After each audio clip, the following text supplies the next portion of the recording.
necessarily, sir, and I will explain why I slightly disagree. As to the parties, they will not be subject to criminal punishment, and that as far as that we are sure. Civil liabilities will still be upheld, and Mr. De La Cuesta will argue that later. But as far as laying down a statement on how the law would view the acts of these soldiers per se, even if we don't punish them, sir, then we still enrich jurisprudence.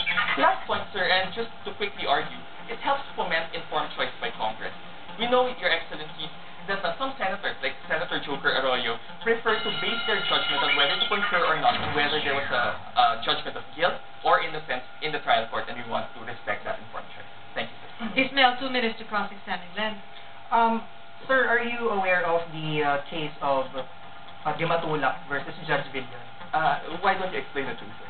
It's about a case regarding a decision of the fiscal of a provincial prosecutor elevated to the Department of Justice, and there the Supreme Court ruled that the judge should have suspended proceedings pending the determination of the Department of Justice regarding sir, there was no amnesty in that case, so we're not waiting for nevertheless, congressional the issue here is it's interdepartmental courtesy and the respect for a decision of a co-equal branch of government. So we are disrespecting Congress, and Congress is not involved in the please, sir. Yes. You talked about military adventurism. Yes, sir.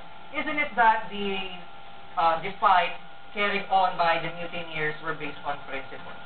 Probably, and that some people view that, some people see it as military adventurism. That's why we need a court decision to at least lay down the groundwork on how we view those acts. Mr. Speaker, is it fair to judge those persons who merely acted based on their principles? I'm not judging them. I want the court to judge them, sir.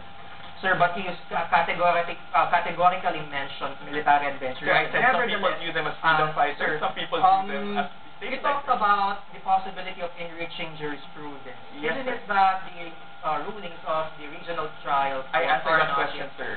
Proceed? So, So what are is the Supreme Court decision? So, do you read the minds of the counsel or even the parties to the case to elevate? Not necessarily, because I'm not substituting my judgment for theirs. But you're telling us that it would enrich jurisprudence. Because the fact that there's a decision would enrich jurisprudence. There's still a question, Mr. Speaker. Do you want a constitutional crisis between the executive and the judiciary? No, we don't want that. And by bypassing the proclamation of the executive department, would it be tantamount to canceling out the thing? No, because the court is second-guessing the Congress in your case. Thank you, Your Honor.